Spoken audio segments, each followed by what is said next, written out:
सरोकार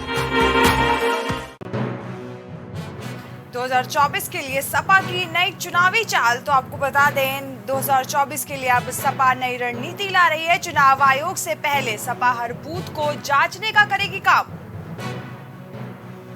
लोकसभा चुनाव के पहले सपा का बूथ सत्यापन अभियान। लोकसभा चुनाव के पहले समाजवादी पार्टी कर रही है तैयारी। पार्टी ने सभी जिला महानगर अध्यक्ष को दिए निर्देश। पार्टी ने सभी लोकसभा विधानसभा प्रभारियों को दिए निर्देश।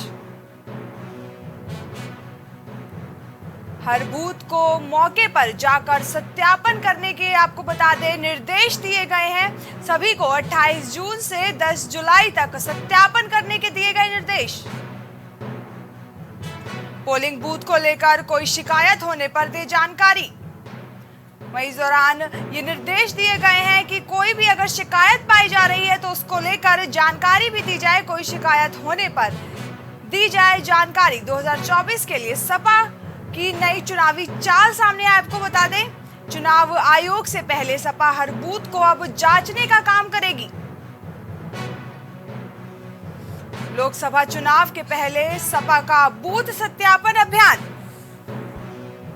इस खबर पर ज्यादा जानकारी के लिए हमारे साथ विवेक जुड़ चुके हैं। तो विवेक, अब बीजेपी की जो बूथ स्तर का जो तैयारी है, अब उसके बाद जो सपा पार्टी है वो भी अब बूथ स्तर को लेकर मजबूत हो रही है।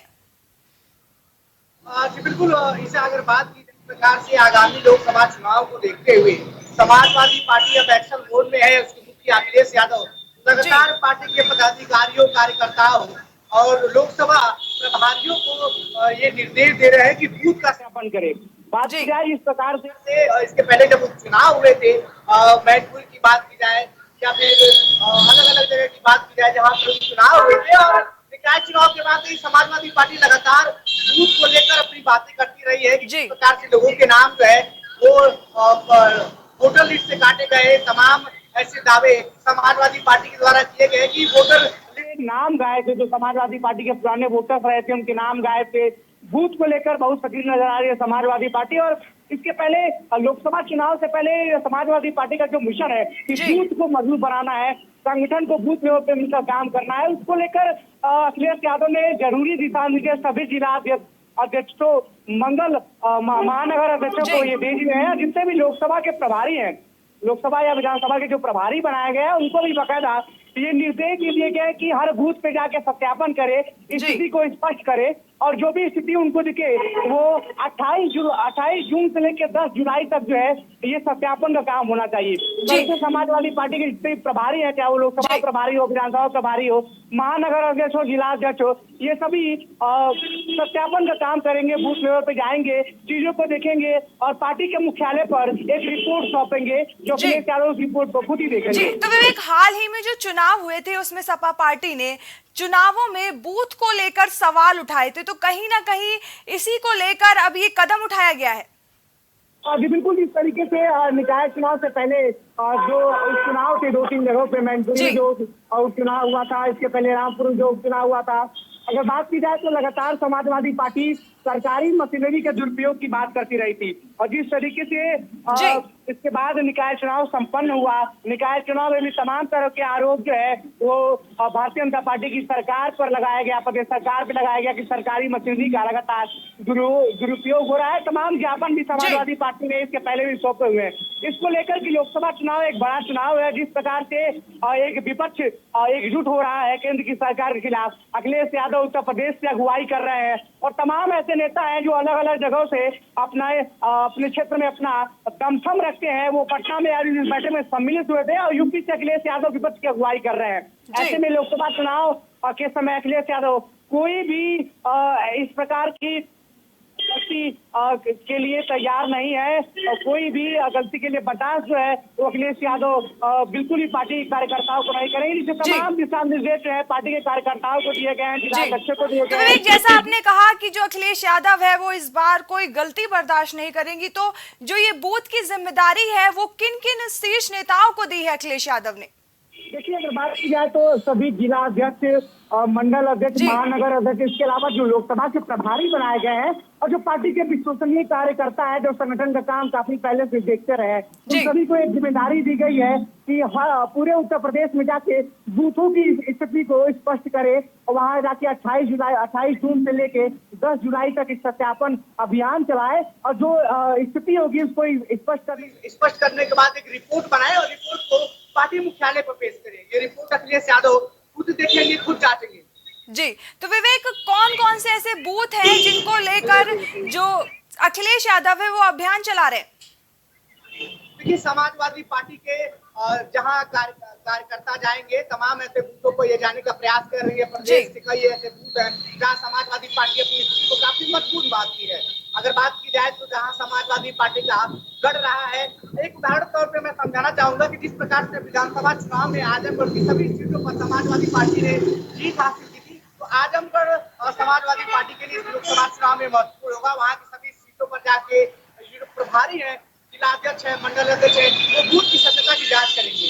संगठन के कार्यकर्ता भी इस काम में जुटे हुए हैं और समाजवादी पार्टी जहाँ रनर रही थी या दूसरे तीसरे स्थान पर रहती, ऐसे कई बूथ है, वहां जाके कार्यकर्ता जाएंगे। इसके अलावा प्रदेश के बाकी जो बूथ है जहाँ पे समाजवादी पार्टी अपना प्रभुत्व जमाना चाहती है, जहाँ से समाजवादी पार्टी मजबूत दिख रही है, इस बार के सर्वे में समाजवादी पार्टी ने जो कराया है, वहां पे वो सत्यापन की बात कर रहे हैं। अभियान लगभग 13 अभियान है और इन अभियान में तमाम जिम्मेदारियां जो है वो कार्यकर्ताओं को, संगठन के पदाधिकारी को, जिलाध्यक्ष, मंडल अध्यक्ष और लोकसभा के प्रभारियों को दी गई है।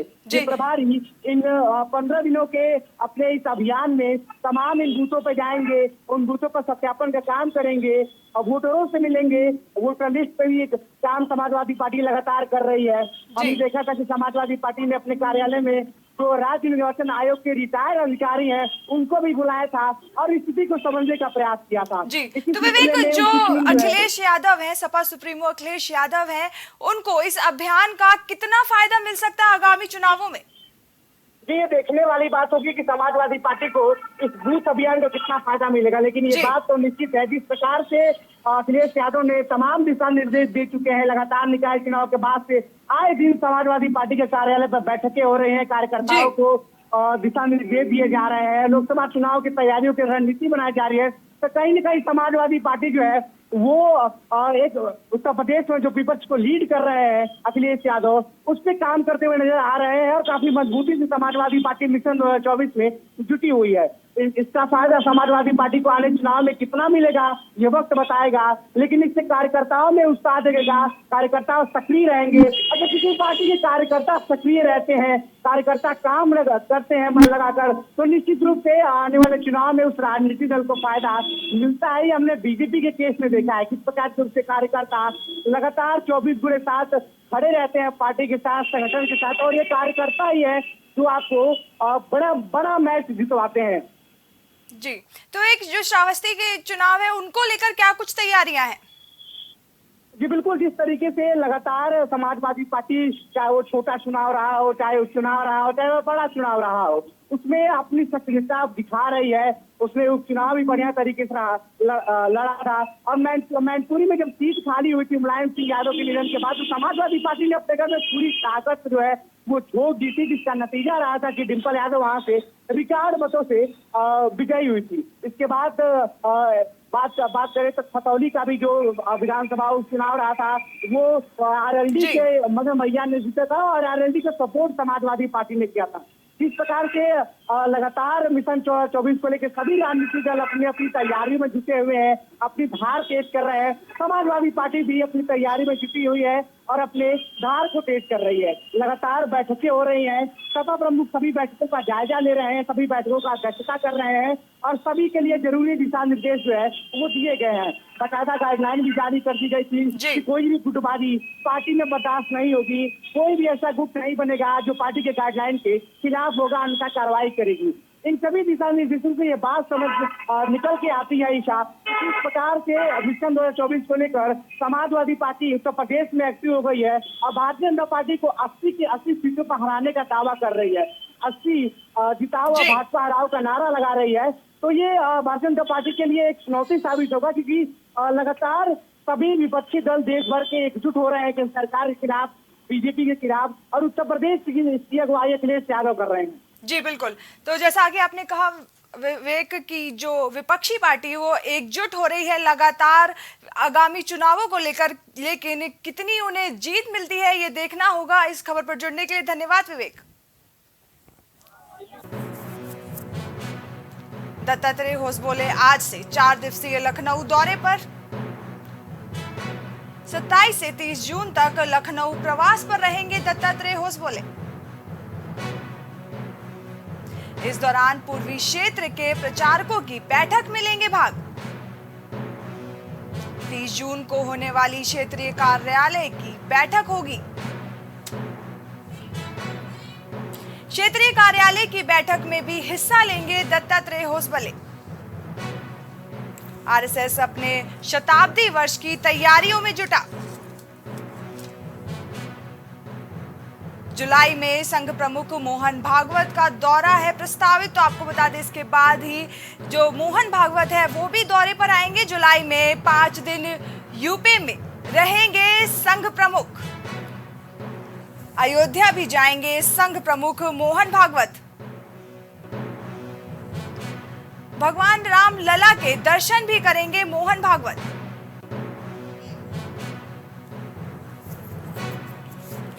अब इस खबर पर ज्यादा जानकारी के लिए हमारे साथ विवेक जुड़ चुके हैं। तो विवेक, 2024 को लेकर जो आरएसएस है वो मिशन मोड में दिख रही है। की जाए तो आम चुनाव के लिए राष्ट्रीय स्वयंसेवक संघ ने अपनी कमान जो है संभाल ली है। राष्ट्रीय स्वयंसेवक संघ का एक राजनीतिक हिस्सा भारतीय जनता पार्टी है और पिछले 9 सालों से वो केंद्र की सत्ता में काबिज रही है। 9 साल बेमिसाल नाम की कार्यक्रम चला रही है भारतीय जनता पार्टी, महाजनसंपर्क अभियान चला रही है। लेकिन इस तरीके से तमाम विपक्षी पार्टियां भारतीय जनता पार्टी के खिलाफ लामबंद हुई है। ऐसे में आरएसएस ने अपनी कमान जो है वह संभालना शुरू कर दी है। बात की जाए तो लोकसभा चुनाव से पहले लखनऊ में आरएसएस की बड़ी बैठक है। तमाम ऐसे मुद्दे हैं जिनका मंथन किया जाएगा। सरकार वायक दत्तात्रेय होसबोले के अलावा मोहन भागवत भी उत्तर प्रदेश में 5 दिन का प्रवास पर रहेंगे। मोहन भागवत का ये दौरा आम चुनाव से पहले काफी महत्वपूर्ण माना जा रहा है। अगर बात की जाए तो निकाय चुनाव के बाद लोकसभा चुनाव 2024 के पहले लखनऊ में जो ये बैठक हो रही है वो काफी महत्व मानी जा रही है। इसमें आरएसएस के अलावा, आरएसएस के बड़े पदाधिकारी के अलावा पार्टी के बड़े पदाधिकारी और संगठन के तमाम लोग इसमें मौजूद रहेंगे। अगर बात करें तो जिस प्रकार से 30 जून तक ये बैठक चलनी है, 27 से 30 जून तक ये बैठक चलना है और लोकसभा के नजरिए से देखा जाए तो ये बैठक जो है काफी अहम साबित हो सकती है। तकरीबन 8 से 10 महीने का शेष लोकसभा चुनाव में बचा हुआ है और जिस प्रकार सभी विपक्षी पार्टियां एकजुट हो रही हैं तो भारतीय जनता पार्टी ने भी अपने स्तर से चुनाव के लिए काफी कुछ तैयारियां कर ली है और संघ भी जब जो है कमान संभालते हुए भारतीय जनता पार्टी को पीछे बैकअप की तरह जुट चुका है। बात करें तो पूर्वी क्षेत्र के तहत आने वाले काशी प्रांत, अवध प्रांत, गोरक्ष प्रांत और कानपुर प्रांत में ये बैठकें होंगी और इन सभी प्रांतों में बैठकों के जरिए लोकसभा चुनाव का मुद्दा उठाया जाएगा। तमाम ऐसे मुद्दे हैं इस चुनाव में जिस पर मंथन होगा, किस प्रकार से संघ जो है वो अपना काम करेगा और भारतीय जनता पार्टी तो पीछे से बैक सपोर्ट देता रहेगा ताकि आम चुनाव में तीसरी बार लगातार केंद्र की सरकार में भारतीय जनता पार्टी अपनी सरकार बना पाए और केंद्र की सत्ता में काबिज हो पाए। तो एक 30 जून तक ये दौरा रहेगा उनका। इस दौरान कौन कौन सी बैठकें होंगी, क्या क्या कार्यक्रम रहेंगे उनके? देखिए, अगर बात की जाए तो लोकसभा चुनाव के अलावा अगर बात करें तो 100 वर्ष जो है, शताब्दी वर्ष आरएसएस अपनी मना रहा है। इसके तहत सामाजिक समरसता के तहत कई कार्यों शाखाओं का भी जो है वो शाखाएं लगाई जाएंगी, कई कार्यक्रम का आयोजन किया जाएगा और इन कार्यक्रमों के माध्यम से आरएसएस जो है अपने कार्यकर्ताओं को, संगठन के पदाधिकारियों को, महामंत्रियों को एक संदेश देगा। इसके अलावा अगर बात की जाए तो कई ऐसे दलित बस्तियां हैं जहाँ पे शाखाएं लगाएगी और दलित वोटरों को जो है वो संघ की विचारधारा से जोड़ने का काम भी किया जाएगा। अगर बात करें तो जिस प्रकार से दलित वोटर्स पर सभी राजनीतिक दलों की नजर है, चाहे वो कांग्रेस हो, सपा हो, बहुजन समाज पार्टी का कोर वोटर दलित वोटर रहे हैं। ऐसे में दलित वोटरों का वोट जो है अपनी तरफ लेने के लिए सभी पार्टियां लगी हुई हैं और आरएसएस भी ऐसी बस्तियों में जाके अपना कैंप लगाएगा, शाखाएं लगाएगा ताकि उनको पार्टी जो संघ की विचारधारा है उससे जोड़ा जा सके और बाद में ये जो वोटर्स हैं वो भारतीय जनता पार्टी के लिए वोट करें और संघ की विचारधारा से जोड़ने के बाद आगे के कई चुनाव ऐसे हैं जिसमें दलित वोटरों को काफी महत्वपूर्ण रोल बताया जा रहा है। जी, तो एक इसके बाद आरएसएस प्रमुख मोहन भागवत भी अपने दौरे पर रहेंगे, क्या कुछ मायने रहेंगे उनके दौरे के? देखिए, अगर बात की जाए तो मोहन भागवत का उत्तर प्रदेश का दौरा काफी महत्वपूर्ण माना जा रहा है। 5 दिनों के प्रवास पे मोहन भागवत यहाँ पे रहेंगे और इसके अलावा बात की जाए तो अयोध्या भी जाएंगे जहाँ राम मंदिर का निर्माण हो रहा है, ऐसा बताया जा रहा है। उम्मीद लगाई जा रही है कि जनवरी के लास्ट तक जो है राम मंदिर का निर्माण कार्य पूरा हो जाएगा और बाकायदा राम मंदिर जो है वो तैयार होकर खड़ा हो जाएगा। यानी जो घोषणा पत्रों में भारतीय जनता पार्टी लगातार दावा करती थी राम मंदिर के निर्माण का, और विपक्ष लगातार उनके ऊपर आरोप लगता था कि ये मंदिर तो बना रहे हैं लेकिन समय नहीं बता रहे। तो समय तो बताने के अलावा राम मंदिर के निर्माण कार्य को भी पूरा कर लिया जाएगा। 24 जनवरी की तारीख अभी तक रखी गई है जब राम मंदिर का निर्माण कार्य पूरा हो जाएगा। ऐसे में 5 दिनों का प्रवास मोहन भागवत का काफी कुछ मायने रखता है। उत्तर प्रदेश 80 लोकसभा सीटों वाला प्रदेश है, तो कहा जाता है कि यहाँ जिसने अपना प्रभुत्व कायम कर लिया, दिल्ली का रास्ता उसके लिए आसान हो गया। ऐसे में जहाँ लखनऊ में आरएसएस की बैठक हो रही है, कई मुद्दों पर मंथन हो रहा है, आदिवासी और दलित बस्तियों में आरएसएस के जो विस्तारक है वो जा रहे हैं और पार्टी के विचारधारा के अलावा संघ की विचारधारा से जोड़ने का काम भी उनको कर रहे हैं। ऐसे में जब मोहन भागवत खुद 5 दिनों के प्रवास पे है तो कहीं ना कहीं ये भारतीय जनता पार्टी के प्लस पॉइंट माना जा रहा है कि आम चुनाव को देखते हुए आरएसएस ने कमान अपने ऊपर जो है वो संभाल लिया है। मोहन भागवत एक्शन मोड में दिख रहे हैं। तो विवेक, जैसा आपने कहा कि जो आरएसएस है वो भी अपने विस्तारकों को भेज रही है हर क्षेत्र में, तो क्या ये विस्तारक कहीं ना कहीं आगामी चुनावों को लेकर फायदा पहुंचा सकते हैं? जी बिल्कुल, जिस तरीके से देखा जाता है कि संघ तमाम आपदाओं में संघ के कार्यकर्ता जो है पदाधिकारी जाते हैं ग्राउंड लेवल पर, तमाम चीजों को देखते हैं, मदद भी करते हैं, हमने कई बार देखा है। ऐसे में जब कोई बड़ा चुनाव होता है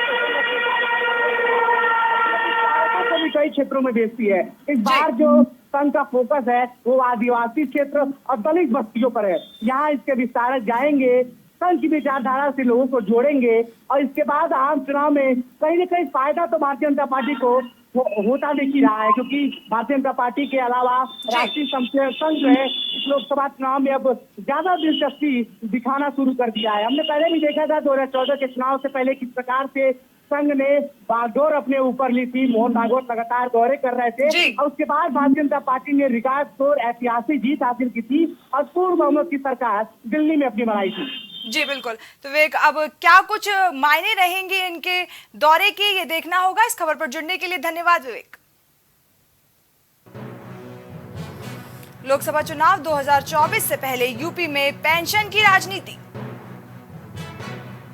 यूपी में पुरानी पेंशन बहाली को लेकर बड़ा प्रदर्शन होगा आज। केंद्र और राज्य कर्मियों की बड़ी रैली का लखनऊ में आगाज। चारबाग रेलवे स्टेशन में होगी बड़ी रैली।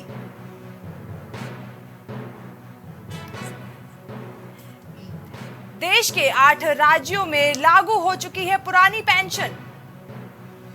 पुरानी पेंशन बहाली की रैली से प्रदेश भर से लाखों कर्मचारी होंगे शामिल। पुरानी पेंशन का लाभ आईएएस से लेकर चपरासी तक को देने की मांग। तो आपको बता दें, लोकसभा चुनाव 2024 से पहले यूपी में पेंशन की अब राजनीति शुरू हो गई है। वहीं अब इसको लेकर एक बड़ा प्रदर्शन भी किया जा रहा है यूपी में। आपको बता दें, केंद्र और राज्य कर्मियों की बड़ी रैली का आज लखनऊ में आगाज होना है।